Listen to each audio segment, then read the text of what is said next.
By the way, I don't want to say I told you so, like somebody over here. But you know what, folks? Me, Amy, I told you so.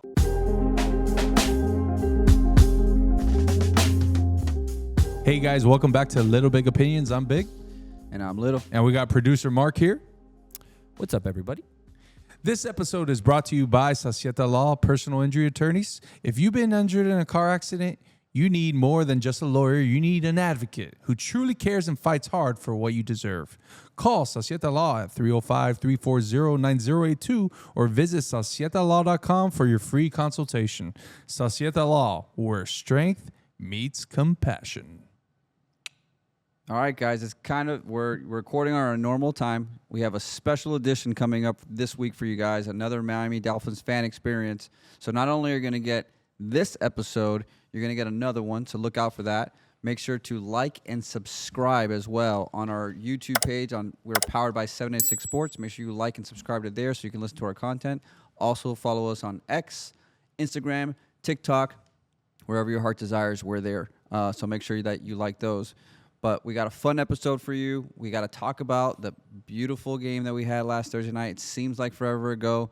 It is forever ago, but we're still going to talk about it. We're going to talk about the NFL recap this week. There's a lot of great action. None of them happened in the Dolphins game. I guess it was kind of exciting. It was. But a great recap of the NFL. And then we're going to talk about our favorite rivalry, the Jets. A winless Monday Night Football matchup. Can't wait. Woohoo! Barn burner. But first, I need to bring something up. All right. Hit it. I go to a local golf course this week. How long? Let me just ask you this: how long is this monologue gonna be? Because you've had like 10-minute monologues. Okay, a couple times I'll be really quick. Okay, right, let's go. I go to a place, play golf. I go in. I want 18 holes. I get to the first tee, We can't talk about we can't name it or not yet. I don't. Should I name it? What do you think, Mark? Should I say? Should I out these people? Let's hear the story. I don't know what the story is. Okay, Let's hear the so story I and then go and I sign up at the pro shop or whatever, and I get my cart, and I'm by myself. I'm a solo guy, so I'm trying to get a quick round in, and I go to the first tee. I look at the first tee, and there's two foursomes, and then there's a twosome there and a onesome in front of him. So I said to myself, I look at the 10th tee box. No one's on the 10th tee box. So I drive to the 10th tee box. There's an old man that's there that just drove. Okay, he's in the fairway. And I go, and I'm going to hit my shot. I hit my shot, pured, 185-yard down the middle driver. Before of the course. creek. Piss missile. Hey, chill. We said no, we're not going to talk about There's a lot this. of creeks. Yeah. And I get there. I'm about to hit my second shot. So here's the first problem. Okay, and Mark, I really want to know about this. I want your take on this. I'm about to hit my second shot, and I see these two gentlemen in a cart driving, and they get to the tee box, and when I'm approaching my shot, I see that they start driving in my behind my peripheral vision. I'm about to hit my shot, and they're driving up on me, so I chunk a shot, terrible shot, into the bunker, and the guy comes up to me, and he goes, "Hey, did you just start playing right now?" And I go, "Yes, I did." He goes, "Then why aren't you starting on the front, on the first?" And I go, "Well, I saw there's a lot of people, and I'm a solo. And I'll play real quick." He goes, "No, you can't start here. You got to go start on the first tee." And I go, "Sir, I'm not gonna, make you guys play slow or anything like that. I'll be fast. You're already holding us up."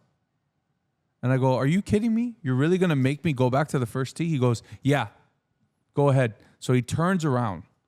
So I go pickle my ball in the sand trap, drive, and and I'm driving, and I'm telling the dirtbag that this guy is. I'm like, "Hey, have a nice round." He won't even look at me. The guy, what a coward! That's a coward right there, right? Like the cowardly lion, like you did last time. Just talk to me like a man. You made me go over there. So I get to the first tee. I get on. I waited for two people to tee off, and I go. And there's two guys walking behind me that are about to tee off, and the starter's there. And the starter goes, "Hey guys, why don't you guys go start on number 10?" So I didn't want to make a big deal. I'm already addressing my ball. Your fault. Make a big deal at that point. Oh, keep going. okay. Yeah. So who's in the right? Should I have made a bigger? Is this guy a dirtbag? Yes or no? That's what I really want to know. Is this guy the scumbag golfer? move? The guy was said, by the way, I forgot to say this. The guy that made me go to the front was not just a regular patron playing out there. He was the manager of this establishment, and that's what he told me. So this guy, in the middle of the day, is the manager And instead of whatever he's got to do, he's doing this. So I'm not going to name the place because I don't want to get anybody in trouble. But to me, that's a dirtbag move, in my opinion. The establishment that you're talking about doesn't really care about rules and the things that they do. So I don't think that they're going to care that you're calling them out here. What I would say, so it wasn't just people playing. It was an actual employee of the place that came and said, you can't do that. They told me that they were a manager of the place that I was playing at. They were lying. Yeah, that could have been for sure, especially if the starter was like, hey, go start off on 10. They could have been lying. That would have been then the guy deserves his roses, his cafecito. If you're that much of a scumbag, a Miami scumbag, to play that and to lie, then good for you, dude. Take your ball, take it home. At the end of the day, it's all good. It's all gravy because I met a Belen guy and some other two nice guys, a guy from Philadelphia, a Birds fan. And you know what? I met good people. I had a good weekend, and life is good. So at the end of the day, but I'm just going to say this. That was a scumbag move. That was a dirtbag move. And you know what? It is what it is. I hope you chunked the last 30 shots, you big jerk. Okay, let's go. Wait, I want to hit it. So first of all, that place has a lot of regulars that feel like they make the rules there. That's one. I used to work at the Sports Grill that was right next to it. No, why? Because why are you gonna do that? I asked you not to. There's a lot of sports grills. Okay. Next to golf courses. Anyways.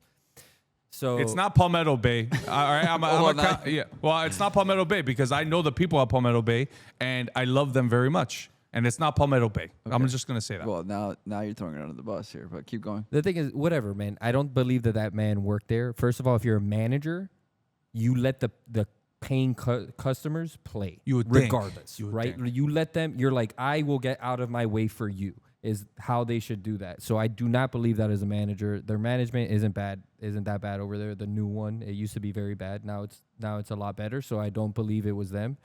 The thing that I want to address is, so on that hole, you hit before the water.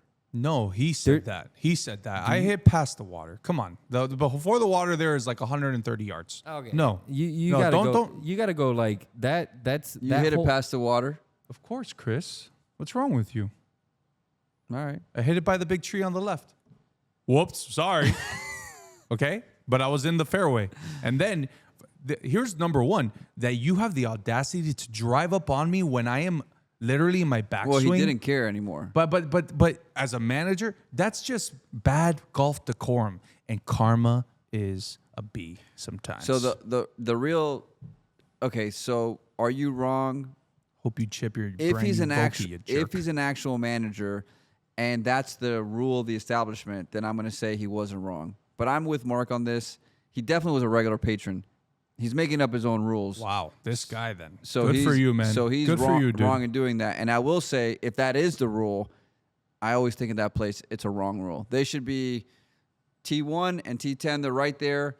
Let's open things up here. Let's not have it, especially at the end of the day or in the morning. Like, let's get people moving. Let's not make a backup at T1. They also don't group people together. You have two sums, one sums. No, they let you do whatever you want. Yeah, and it just creates chaos. And I didn't want to spend 3 hours on the front nine. That's what I want to do. Yeah. But this is a football podcast. Yeah, I'm sorry I had to get it off my chest. Okay. All right. There was a Thursday night football game last week. The Miami Dolphins went into Buffalo. They made it competitive. There's no moral victories, according to Mike McDaniel and Tua. Blah, blah, blah. They're all saying something. What are your first reactions, folks? Chris, what is your first reaction of this game? Because I have a few. Yeah, I got plenty too. The reason why there's no moral victories is because this is year 4 of moral victories. Mm-hmm. This is good point. Exactly the same team. There's going to be a theme here. I told you guys in preseason, it's the same team. We saw the same game that we always see. We saw a great first drive where we mix it up very well, where we run the ball first and we stick to the run and we stick to the game plan and it goes well. Then we abandon, we panic. Oh, we do that thing where we panic. You said and we just throw the ball. It's 7 yards back behind the line of scrimmage. And we find ourselves somehow in the game. I told you guys also that this defense will figure it out. There's a lot of young guys that need to play together, that they're not playing together. And they played very well, in my opinion. I'm going to say very well against Buffalo Bills. They stopped Josh Allen. He was kind of confused, didn't know what to do with the ball. 3 touchdowns. And yeah, he's going to you only contain Josh Allen. You don't stop Josh Allen. And they did that. They gave the team a chance to win the game. And at the end of the day, whether it's the quarterback, whether it's play calling, whether it's a receiver dropping a pass, they did just enough to keep your hopes there. But squash the bug. You blew it. Squash that expectation. And there was not one point in the entire game that I thought we were going to win the game. Oh my gosh. It must be miserable to live your life in the mentality that you live your life as a Dolphins fan. But I'm going to call you this. I'm going to say one thing. You like to pump your chest like a gorilla. Huh? Me, Amy, love you, me, Amy. From Congo. Ever seen that movie? That's what you are. That's what you are. You're a gorilla that likes to pump his chest up. I told you so. I told you so. Nobody likes that, dude. You're like the manager at this, or the so-called manager. All right? Hey, guy, get off of the lawn. All right? You're the one that's wrong here. I didn't even watch this game. Excuse me. I watched while I was just getting berated and stuff like that. I was watching on my little phone. I'm not going to say where it was. I don't want to get fired. But here's this, folks. Here's this. Okay? Mike McDaniel, I think, in my opinion, stepped up.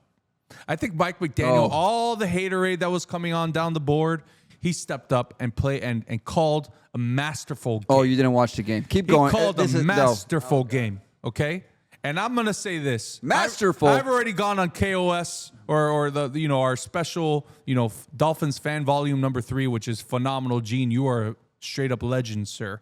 Go check that episode out, folks.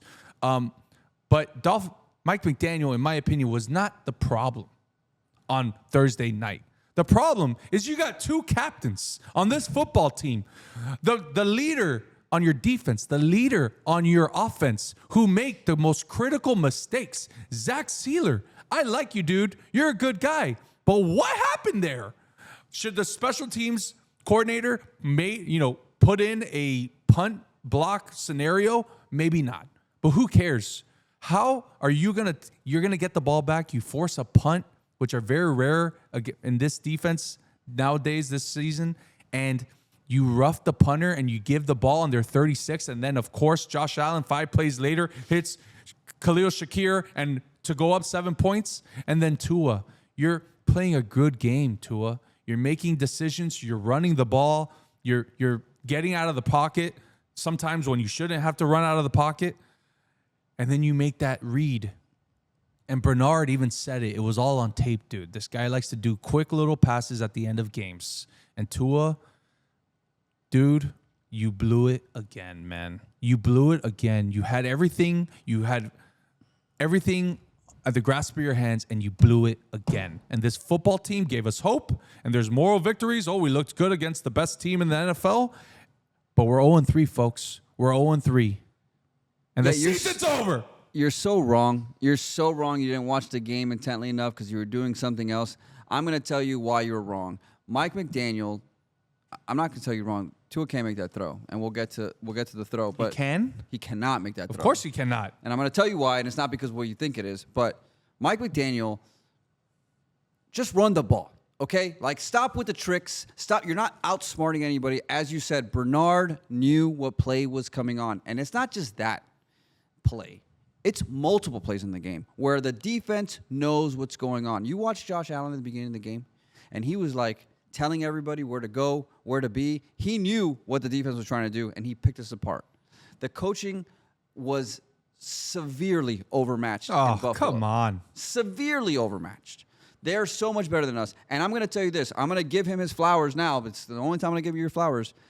If it wasn't for Tua, you didn't watch. To end the half, the drive that came up was not Mike McDaniel. Oh, no, sirree. Because you don't run the ball on first down and have a 2nd and 5. And what's the play call? A 7-yard pass backwards to your one running back with a blocker in front of him. Guess what's going to happen now?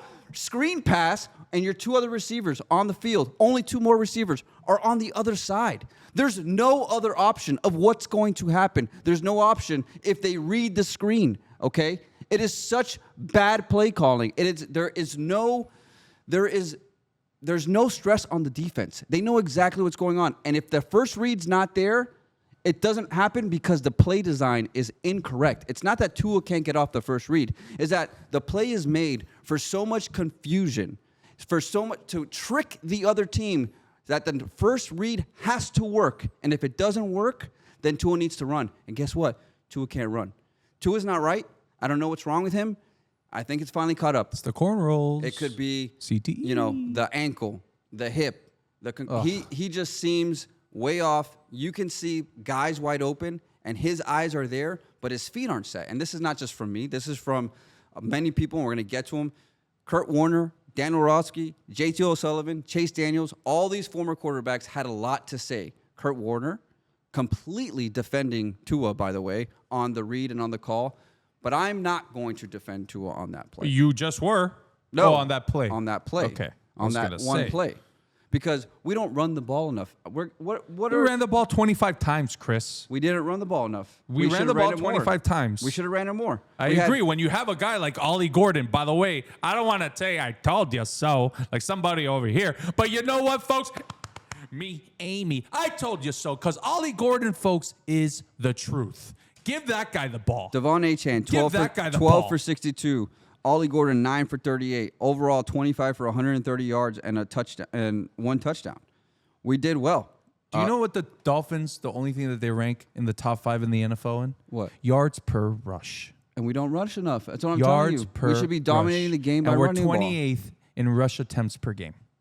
So I agree with you when it comes to McDaniel. Okay, thanks for proving my point. No, I'm going what to I'm pat trying my to chest say- again. Like you just proved my point as to why I'm right. You're I throwing feel out. bad for you. I feel bad for you. No, I feel bad that we're Dolphin fans. So you want to get to the play, or you want to talk about other things first? No, you go to the play. You get to the play. I don't know what you have in store, so we'll get to the play. Okay, the famous play. All right, everyone's been talking about it. It was the only game. That's what happens. You're on prime time. Everyone's watching, all the eyeballs, and everyone had something to say. The first person that came out, Kurt Warner, says that that's where the throw is supposed to go. He questioned the design of the play as well. And I'm going to tell you why I questioned the design of it as well. There is no stress on Bernard at all. There's no other receiver anywhere in. There's no slant going in front of him. There's nobody taking his attention away from the running back, right? If you're the middle linebacker and you're looking over there, he had the beat, he went for it, and that was where the throw went. It went to Waddle, not to the running back. But if you're the linebacker, you're looking this way, you're running, ball, touchdown. He didn't score a touchdown. Well, the guy is supposed to be Connor. Connor was there running on the inside, but no one's afraid of Connor. He wasn't running on the inside though. He took a corner out to the end zone. Yeah, but he's supposed to draw that middle. He's supposed to go middle and bring him out, and no one cares if he catches the ball. Yeah, because Tanner Connor is Tanner Connor. He's been on the team for 4 years and hasn't sniffed the field because he's not good enough, and all of a sudden he is. To your point, Mark, correct. Guess what everybody knows about Tua? Not only does he throw on his first read, That he sucks. that he throws only to the guys that he trusts. And to Mark's point, Tanner Connor ain't a guy that he trusts, and he's not going to throw that route because he doesn't. Where's Waddle? Over here. Where's Tyreek on the other side? But here's the problem with the play, okay? Tua needs to know that wasn't cover 2. So it wasn't a cover 2. It was actually the second safety comes deep in, which allowed Bernard to take the boundary over there and make the play that he did because he's not reading that correctly. This is where Tua has to blame. You cannot make that throw, Tua. I don't care what you say. You can't get on there and say it's 10 for 10 out of the times you're going to make that throw. You're going to throw an interception 9 out of 10 times because the one time that the linebacker actually drops the ball. You can't do that. I'm not defending Tua completely, but Mike McDaniel has so much to blame as well. It's not just a Tua thing. There's no complexity to the offense. I don't think he's a genius. I really don't. Well, is the offense limited because of the limitations of the quarterback? Because 12 passes of his 34 were either at the line of scrimmage or behind it. So what does that show? what does that show in the confidence that Mike McDaniel has in his quarterback? It doesn't show any confidence. Does it show confidence in Tua, or it shows confidence in your two worst offensive guards in the entire league playing for you? Do you know how many sacks they gave up on Thursday night? 0. But zero. Tua had, for the most part, a clean pocket. No, he didn't. You didn't watch the game. Don't come at me and tell me that he had a clean pocket. How many passes? He was running out. A was running out of the pocket all the time, and he's not stepping up in the pocket like he used to. I understand. Well, because that's the not his guards fault. stink. The guards are terrible. If he steps up into the pocket, maybe he gets sacked. But he's running. There's a video of him running backwards, running the other way. Like, that's not. He's not right. I'm not trying to defend him. I'm not trying to defend him. His pocket presence is terrible, Chris. We know that. No, he wasn't terrible. That was not Tua's strength was his pocket presence. He used to sidestep and get out of the way and throw it. That's what I used to love about him. That's what I hated about Ryan Tannehill. He would walk into sacks all the time. Tua would avoid those sacks. He's not doing that this year. He's wrong now. And he's now damaged goods. And now he can't. Not only can he not, he can't run. He also doesn't throw it to Waddle. He doesn't throw it to the guy that everyone said had a phenomenal season. I mean, phenomenal training camp. He's the number one guy or whatever. He doesn't throw it to the guy. Either Waddle's not getting open or Tua's sleeping with his wife. He's doing something. But this is absolutely ridiculous. You're not getting the ball in the plans or your playmakers. You get 10 targets for Tyreek Hill. He's got 5 catches. Tyreek Hill, by the way, hey, buddy, why don't you go catch that jump ball that's in your hands? Huh? Why don't you make a little bit more of an effort? This football team needs their leaders to step up. And the only thing that was good, in my opinion, of this football team on Thursday night was Ollie Gordon and third down efficiency. 10 for 15. For once, we saw Tua making plays, converting on third down, and they controlled the clock. Because at the beginning of the game, Chris, it was all about the Bills controlling the possession like the other two teams against the Dolphins did this year. This game felt different. The last drive going into the half when they went down and I think they scored. But that drive was all Tua. But I'm saying, Chris, that wasn't play calling. Okay. All right. So everything is on McDaniel, but nothing is on Tua because of that one last drive. No, the last right. drive. Who do you want to keep? You want to keep McDaniel or you want to keep Tua? I don't want to keep any of them. So then why do you keep defending Tua? Why? No, because deep down in your heart, you've always liked the guy. No, I like the guy. And you've never liked McDaniel. Let's just call it for what it is. What? Have you ever liked McDaniel? Yes, of course I have. What are you talking about? When have you liked McDaniel? The whole time. Are we friends? Chris, you would always complain about. You've always complained about McDaniel, and we have literally a podcast that we can go back and talk about it. No, you've never liked the guy. We weren't on the pod back then. That was Brian Flores. You've never liked the guy. I have not liked his choice of play calling when he's abandoned the run. I thought that he came from somewhere where we were going to establish the run, and that's the type of offense that we need to run when you have a quarterback like Tua. You cannot be predictable. You cannot ask him to throw the ball 50 times like we have. You should not be asking him to lead the league in passing as he did in 2023. We need to run a normal offense, and we don't. Every time we abandon it, and now we're throwing so much screen. Who's calling those plays? Mike McDaniel. So, and is it because of, like I asked you, is it because of the limitations of your quarterback, or is it because he thinks that Devon Achane is a walking mismatch for linebackers? But I'll tell you this, the Buffalo Bills came to play. Sean McDermott, who is a very good defensive football coach, had his players, his defensive backs, wrapping up Achane. Achane did nothing. Of course, because he's not that as smart as he thinks that he is, and everybody knows what's coming, Ryan. Like, he's not the mad scientist anymore because they're all onto it. And in 2023, the limitations of the quarterback that you're talking about, we saw that he had the least amount of time to throw and had the furthest depth of throws out of anybody in the league. So we've seen him do something different. So for everybody saying the limitation, listen, I think he's not right.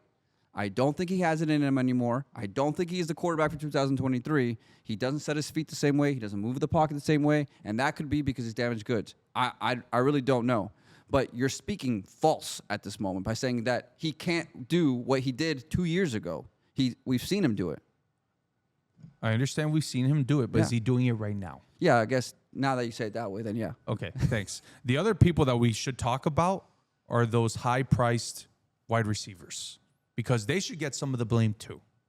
If you need to be open, some of these plays, they're open. They are open. He's not looking at them, okay? Again, but most of the time, they're not open down the field. They're not creating separation right now, okay? And when there is a time to make a big time catch, like Tyreek Hill, going on a jump ball against two defenders, I get it's a tough catch, but you get paid, brother. You get paid as one of the top receivers in the game. Make that play for your football team.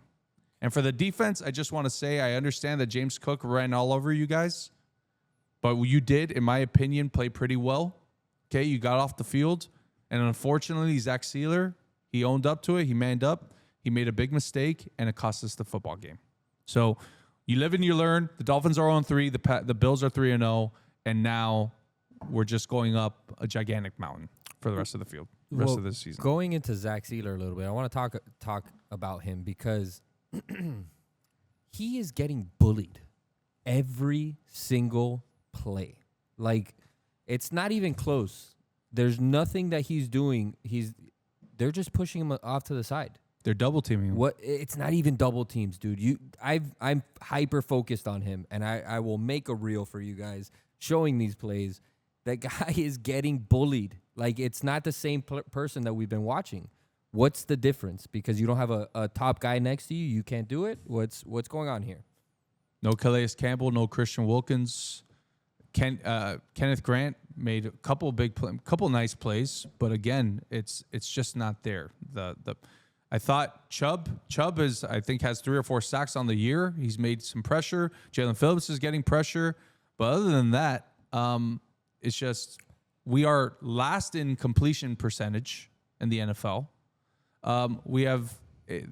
It's just people are open, and again, a tight end and Dalton Kincaid, caught all over us. It's unfortunate, but we had the opportunity to win the football game, and our prized quarterback did not come and win the football game for us. So it is what it is. We move on. For that, let's go talk about teams that actually have hope. Let's talk about teams, and we're back with NFL Sunday Review, the fastest 4 minutes in football. Why 4? Because 2 and 3 have already been taken up. Here we go. Mark, cue the score. All right. All the way back to Foxborough, the Steelers, Steel Curtain, take on the Patriots. Aaron Rodgers climbs up the charts in the history books, the 4th most passing touchdowns. The Patriots coughed up the ball 5 times, including 4 fumbles. Ramondre Fumbleson lost 2 key fumbles, one at the Pittsburgh 2. Now they lost the game. Steelers 21, Patriots 14.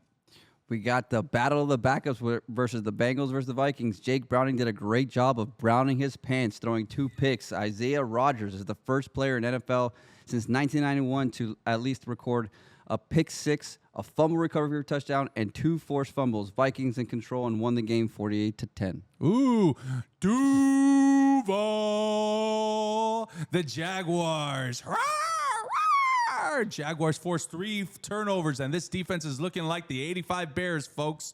And coming from a guy who used to be the Dolphins linebacker coach is now the defensive coordinator, and they lead the league in takeaways at 9. Do you know who has 0 takeaways? The Miami Dolphins. All right. Trevor Lawrence's wide receivers actually hate the guy. They had 5 drops on Sunday. I've seen less drops at a dog park walking my dog Penny. Love you, girl. CJ Stroud is absolute booty cheeks, folks. The Jaguars 17, Texans 10. Each one takes 4 minutes for you. Colts versus Titans. Cam Ward, the first pick overall, throwing a pick 6 in the first drive of the game. Jonathan Taylor not only winning the Colts the game, but many fantasy football players their games with 107 yards rushing and 3 touchdowns. Colts improved to 3-0 with a 41-20 win. Maybe they're better than we thought they were. It doesn't matter because the Dolphins suck. So. All right, folks, we're in Philadelphia now. Rams versus the Eagles. The Eagles fly back. Down 26-7. Sounds like the same Jaguar. Powered by Hurts's 3 passing touchdowns. He can throw the ball, folks. Joshua Carty, nonetheless. Matt Stafford comes on back. Joshua, we like to party. Carty with a 45-yard attempt, but nonetheless, big Jordan Big Man Davis runs back a blocked field goal to go ahead and win the game on a walk-off. Eagles 33, Rams 26. When you get a big man touchdown, you get a big man spike celebration. Sorry. Next up, we got the Falcons versus the Panthers. Panthers pounced all over the Falcons. Penix playing like a peanut, throwing two interceptions. Panthers getting their first win of the year. It's 30-0. All right, now we're in Washington, our capital. Here we go. Now Gino loves a good Pino Smith with 289 yards and 3 touchdowns. But nonetheless, backup quarterback Marcus Mama Mela Mariota led the commands the Commanders with 247 all-purpose yards and 2 touchdowns in a thumping of the Commanders 41, the Raiders 24. Our next game, welcome back to the Ryan Jenks. Packers, come on board. Packers gave up 13 unanswered points to lose the game. A blocked field goal helped set up the game-winning field goal for the Browns, getting their first win of the season, 13-0. Oh, and also Josh Jacobs, guess what? His touchdown streak also broken this weekend. Ryan Jenks in full effect. Now we're up in L.A. The Chargers taking on the Broncos. Najee Harris, prayers for Najee Harris right now, who tore his Achilles. Herbert is everything that Tua isn't, and Harbaugh is everything that the Mike McDaniel should have been. Bo, you're playing like a hoe. Knicks had through 2-3 and outs to end the football game. Herbert slings that rock 10 points in the last 5 minutes. The Chargers win 23, the Broncos 20. And, folks, that's a shot bet, so we're going to chug it like it's hot. Next up, we got Cowboys and the Bears. We had an exciting one there until the third quarter. Caleb Williams and Ben Johnson were in their bag, showing why they can be a dangerous combo. Caleb Williams threw for 298 yards and 4 touchdowns to bring the Bears all the way back, 31-14, and they get their first win of the year. You know who hasn't gotten their first win of the year? The Miami Dolphins. There we go. Now we're in San Francisco. The 49ers taking on the Cardinals at home. Joey Bosa out for the year, ACL injury. Another injury for the Bosa guys. Pretty bad for the guy. But Ricky, shot to the heart. Pearsall with a huge game. 8 receptions, 117 yards. Unfortunately, he was the only Gator to have a nice weekend. Go Gators! You guys suck. Go Canes, baby. Mac Jones in for a cigarette, leading his team off the bench for a game-winning field goal from Eddie Pinero. 35 yards. 49ers 16, Cardinals 15. If you got that little pun that he threw out there, make sure you comment in the comments below. Last game of the week, we have the Jets and the Bucks. Bucks wearing their creamsicle color uniforms, looking extra creamy. Got off to a hot start, taking the 23-6 lead, but the gritty gangrene Jets came flying all the way back, including, yes, another field goal block. But the Bucks were able to fight back and kick a game-winning field goal to win 29-27 and leave us with the winless Monday Night Football matchup, the Miami Dolphins versus the New York Jets. It's okay, folks. He skipped the Chiefs-Giants game, but it's okay. This is what I did last night in the Chiefs-Giants game. The Chiefs are so boring, Chris. Everyone loves the Chiefs, Mahomes, Kelsey, but they are such a boring football team, and they're always on primetime. They won last night 22-9 against the Giants. Cam Scadaboo, by the way, looking like my boy Juan Skywalker Leal. Love you, brother. But other than that, the Chiefs game was a bore fest, and now we are here talking about 2 0-3 teams on a Monday night that we got to go to. Oh, that's right. Son of a gun, Chris. But hey, at least there's new uniforms, right? There's something to look forward to. Yeah, we talked about it on the other pod, so if you don't listen to it here, you can listen here. I love the new uniforms. I think they look super nice. They're blue. They're not black because they're the deep blue ocean. We're going to do a poll, Mark. Go ahead and do a poll. That's fine. It's blue. So you can do a shot bet if you like. No, I've already lost 2 shot bets in a row. Yeah. So I think, everyone wanted to do the Miami Vice. We thought, we thought it was going to be black. Got a black uniform, Miami Vice. But I think that this does a great job of bringing out the Dolphin traditional colors in a very cool way. We've seen many iterations of it. I think there's a black merino jersey here as well somewhere. But I'm excited to see that. That's the only thing I'm excited to see about this Dolphin game. I guess we have to do a preview. What are your thoughts, Ryan? On the uniform, I think they look good. I said it. It's always nice to have a dark uniform for a big guy like myself, looking sleek. But quick question: are the helmets are also going to be dark blue? Yeah, It's all dark blue. Didn't you go to the rivalries team games. store? Yeah, but I was very quick There's because a I went whole to go. model there. No, I want to go something on the team store. I bought 2 Waddle dolls for my girls last year, so this year I went and I got 2 Cheetah dolls. Was that a mistake? I mean, I walked in and was like, who would buy a Tyreek Hill jersey now? And you're like, here are these cheetahs. $27 a piece. All right. By the way, just talking about uniforms, when the Dolphins play in their throwback uniforms or their alternates, they're 14-7, folks. So maybe this shines a light that there is some perpetual hope for the Miami Dolphins to win this football game. But nonetheless, we have a stinker. It's a Monday Night Football game, and guess who's going to be there? These guys. So, Chris, Monday night, 7:15. The Dolphins are 44-45 on Monday night all time. The Jets, 24-38 on Monday night all time.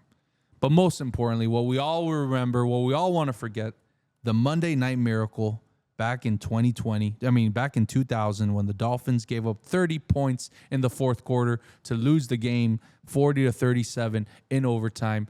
These two franchises have a long history. There's a reason why the NFL is previewing their rivalry uniforms with this football game, okay? There's a long history. And Monday night, do you think that there's going to be some miraculous, some big moment that even what Gene was talking about? Do you think something big's going to happen that we're going to look back 30 years from now? Hopefully I'm still living. And we're going to remember this game? I think so. I think there's going to be something memorable here because as I was watching the game, I did not think at one point that we were going to beat the Bills because I've seen this story before, and I've seen this story before again. I think we're going to get a memorable Jets stomping. I think we're going to beat the Jets. That we're going to stomp them. Yeah, we're going to stomp on the Jets, and we're going Javi. to win. Javi's going to be there. So, hey, really? Yeah, he's going to be there. I think I saw enough. The Colts are a little bit better than we thought they were. Yeah, can we just say that? They're 3-0. I mean, like you said in your wonderful recap, that was really good, by the way. You did a good job. Thanks, man. I'm going to get a at one point, but I just didn't know how to fit it in. But apparently I can do a Jaguar or a Falcon with you the can do same. whatever you want, buddy. You can do whatever you want. But Daniel Jones and that Colts team behind the rushing of Jonathan Taylor, that's a good football team, folks. So that's thrashing, obviously. That we should have beat the Pats and we should have beat the Bills. We're basically 2-1. We're back, bro. We're so back, dude. I don't think that, but I don't think that the Jets are very good. They can run the ball, but I'm telling you guys, the defense is almost there. They're going to figure it out pretty soon. The offense is starting to kick a little bit to hopefully you don't make another big interception to blow another game. I think they're going to pull this one off. So these are two of the worst defenses in the NFL, Mark. I mean, we're going prime time here. Stinky defenses. Bottom 4 in points allowed. The Dolphins are dead last at 32 points a game. The Jets are 29th in the league at 31 points a game. We're going to go. They're not going to be on the LBO Locks because it's going to be on a Monday night. The Dolphins are a 2.5-point favorite at home. The over-under is 44.5. Okay. So what does that mean? 2.5 points. That means that people on a neutral field, the Jets would be favored. That's what Vegas thinks about this. What do you think is going to happen in this football game, Mark? Let's hear from you, producer Mark. Think we're going to win? I definitely think we're going to win. I think I would take the over on that. I think it's just going to be a lot of scoring because we're going to have to. And what was the 2.5? Oh, I'm taking the Dolphins. Yeah, of course. Dolphins Yeah. and the over for Mark. Now, this is not going to be on LBO Locks, folks, but it kind of shows what we think. The Dolphins also have extra time to prepare. It's kind of like a mini bye. They have 10 days to prepare against who looks like to be the Jets led by a backup quarterback in Tyrod Taylor. Okay. Early on in the week, unfortunately, when we do these podcasts early on in the week, we can't really look at the injury reports, but the Jets are banged up just like the Dolphins. Justin Fields, their starting quarterback, has a concussion. Sauce Gardner, who went into concussion protocol, went back into the game late in the game against the Bucs. So he should be out there. But Jermaine Johnson, one of their premier players, is also going to be out. So they are banged up right now at the moment, as are the Dolphins. We lost Jason Marshall, our rookie cornerback, to a hamstring pull last game against the Bills. So, but these are two bad defenses. I agree, Mark. I think it's going to be very high scoring. I think it's going to be a lot of fun at the Hard Rock on Monday for two 0-3 teams. One team might have some hope. The other team, it's over, and now you're looking at one of these QBs that are coming out of the draft. So, in my opinion, the Dolphins win this football game handedly, 31-21. Give me the Dolphins. Give me the over. But this will not be LBO Locks. Chris. It's so funny because off air you said for sure we were going to lose. But Chris, when I actually start talking about things, I can't bet against this team. And by the way, we'll get into an LBO Locks. But LBO Locks is hot right now, and the Dolphins covered the spread and the overhit, by the way, as well. Chris, your thoughts. What are your predictions for this game? I already said I think they're going to win. Darren Waller is also making his debut this week, so no more Tanner Connor, producer Mark. No more Tanner Connor for us. Darren Waller is going to come out. I think we're going to see a better, more balanced offense. I do feel that McDaniel is going to have that Cleveland Browns game that we had in 2022 that we love so much, or the Christmas game against the Cowboys where we ran the ball very well, made big explosive plays. I think it's going to come around. The Jets aren't very good. We're at home. It's under the lights. They've had a long week to think about it. They're going to pull it off. Mike McDaniel, if you lose this game, you go 0-4 and you lose to the Jets and you lost 3 games to 3 divisional opponents in the first 4 weeks, it's over, brother. It's done. Sayonara. Go back to KOS. You guys can go look at my take on Mike McDaniel. But nonetheless, it doesn't matter because what's most important is that we got another week of LBO Locks, baby. Week 4, we're back. LBO Locks, your favorite segment, my favorite segment. Here we go. Producer Mark, you got to pay attention here, okay? I'm locked in, baby. Oh, he's always locked in. Last week, and by the way, there's currently a game going on. That was my mistake. I picked us to pick a Monday Night Football game. That was a problem. Something just happened in the game, Chris. So currently, the game between the Lions and the Ravens. The Ravens are now up 21-14. The live line is 6.5, which was the line, and the over/under is 56.5. So we'll update the records based off of that. But Chris went 3-1. Producer Mark 3-2. Chris, you are just hot right now. But you know who else is hot? This guy right here. This guy right here. Going 5-1. It's probably going to go win another 2 games, going 7-1. Folks, if you want winners, you come to LBO. LBO gives you winners. LBO will put you out of debt. LBO is the place to come. We got 4 big games. Sorry, I just went there. But with the current records, Chris is 10-5. Mark talked a lot of crap to me last week, and now is in the bottom of the barrel. Big is 7-7. Mark is 7-10. Here we go. Thursday night football game, divisional rivalry. The Seahawks go to Arizona to play the Cardinals. The over-under is 43 points. The Cardinals are favored at -1. The game, some facts. On Amazon Prime, 8:15, Arizona is 1-6 against the spread in the last 7 games versus Seattle. The unders dominate in this matchup. 4 of the last 6 games have hit the under. Mark, we're going to start with you, producer Mark. Who you like here? I'll take the Seahawks, and I will take the under on that one. Here we go. Like it. Chris, your pick. This is where I wish we would have talked about this before because I asked him if he wanted to see it, and he goes, no, just do it on the pod. We'll do it live. We'll do it live. Yeah, we'll do it live. I do like the thought of the Seahawks. I like what they're putting out, but Arizona did. We got an injury there, right? Connor? Arizona, James Conner. James Conner got hurt. Yeah, prayers up for James Conner. Gruesome ankle injury. And it's at. It's in Arizona. I'm gonna take the Seahawks. You're gonna take the Seahawks. Dang it! And who'd you Over go with, under? Mark? The over under is 43. He went to Seahawks. You went to Seahawks? Yeah, hit it. We got it last time with the Dolphins. We all picked the Dolphins to cover. Fine. I'll go with the Cardinals. Make it a shot bet. Big is taking the Cardinals. Producer Mark and Chris are taking the Seahawks. And also, I will take the under on this game. That's a good 43 points. It's a short week. There's not a lot going on. These two teams know each other, but in a divisional game like this, it's going to be under. Give me the under on that one. Okay, next up, we're going to Dublin. Hey! Hey, I don't know really a double N accent. Hey, how you doing, What mate? is that? My arse. Look at my arse. Hi. Yes, Mark. I'm a leprechaun. Hey, in Dublin, Ireland, the Steelers are taking on the Vikings. In the last 12 matchups versus this team, the unders are 9-3. 73% favorites have won in games straight up. In the 73%, the favorites have won the game in international games straight up. So the Vikings are 2.5 point favorites. Really? The over-under is 41. Really? The Vikings with Carson Wentz. Yeah, give me the Steelers. You like Aaron Rodgers in Dublin, Ireland? I mean, They don't got ayahuasca over there I mean, he's been putting up points at least. No?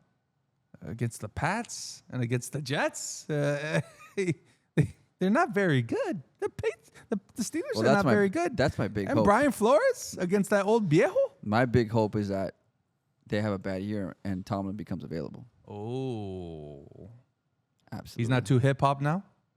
He was never too hip hop for me. Oh, boy. That Speaking guy. of hip hop, did you guys know that our favorite music channel, local music channel, Power 96, is now a throwback channel and plays all our favorite songs? Really? Yeah. I don't listen to Yeah, throw it on there. You're going to be Radio. pleasantly surprised. You're going to hear a lot of WQAM. 50 Cent, Ja Rule, Biggie, the whole thing, all the You know, hits. it is funny. I was taking the girls to go get some donuts at Dunkin' Donuts a few Saturdays ago, and I turned on Power 96, and you got Missy Elliott there and Ja Rule back to back. That's what he's saying. It's a how we used to have the classic rock 97.9 or whatever it was.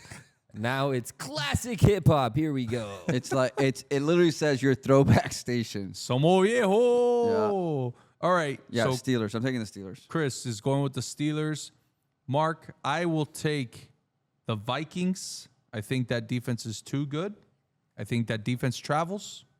And I will also take the under. Give me on the under in this game. Mark? I'm gonna take Van Ginkel, and He's hurt. Well, he's still there. He's still on the roster. That's So, the Vikings, folks. the Vikings. And what was the under over? 41. Very low. Yeah. Wow. I'll just take the over. Okay. Sounds good. All right. Now we're going up north, up I-75, going to Tampa Bay. The Tampa Bay Bucks, folks, Baker Mayfield, they are 3-0. Good football team, taking on the 3-0 Eagles, who just went off of that Big you know, game. big game, 1 o'clock game. It's going to be in the heat, all right?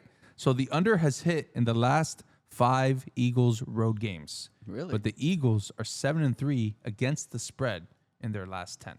Wow. And the Eagles, in their last 10 games, 2 of them were on the road. So the Eagles have been cushy, eating Angelo's subs, cheesesteaks and stuff like that. But now they got to go over there with the Lafagas and the Diamases and the Sanchez's. Rule, Tampa. Love you, folks. That's my family. Here we go. Eagles are 3.5 point favorites on the road in Tampa.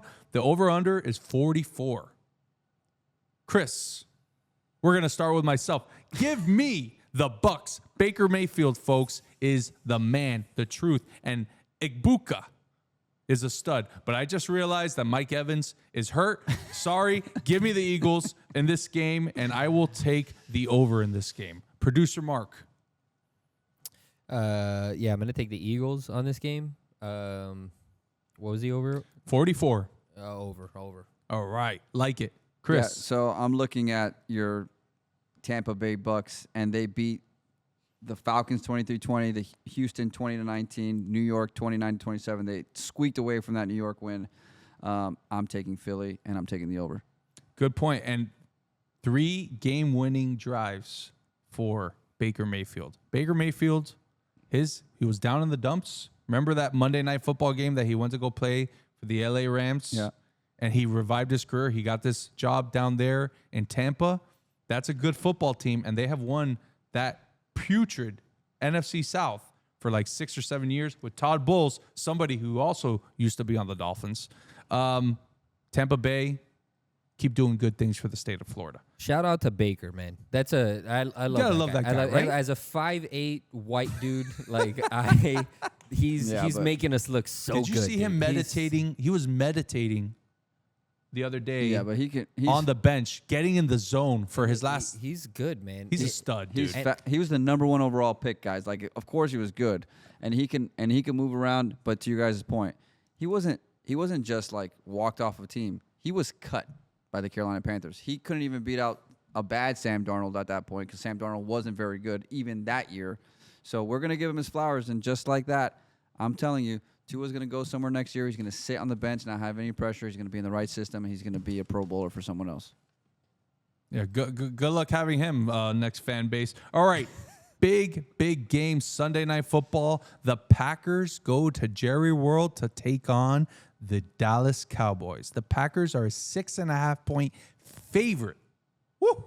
On the road, over under is 47. Now, some facts. Cowboys just lost CD Lamb, one of the most prolific wide receivers in the game, to an ankle injury. He's probably going to be out to 3 to 4 weeks. Jerry is saying to the folks that he might be put on injury reserve. So they are not going to have their best offensive weapon for this football game.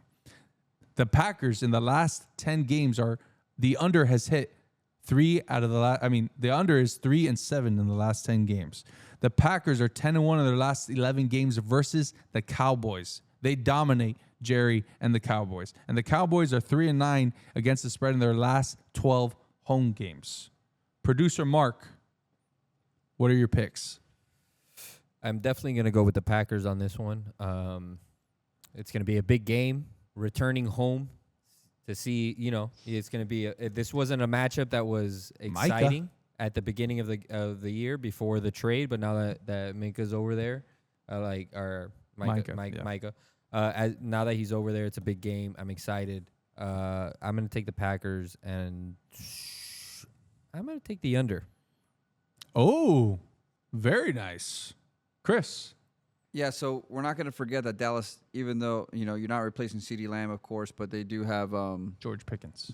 Pickens, who can score some points as well. This defense is really, really bad for the Cowboys. They gave up 37 points to New York. They gave up 31 points to Chicago.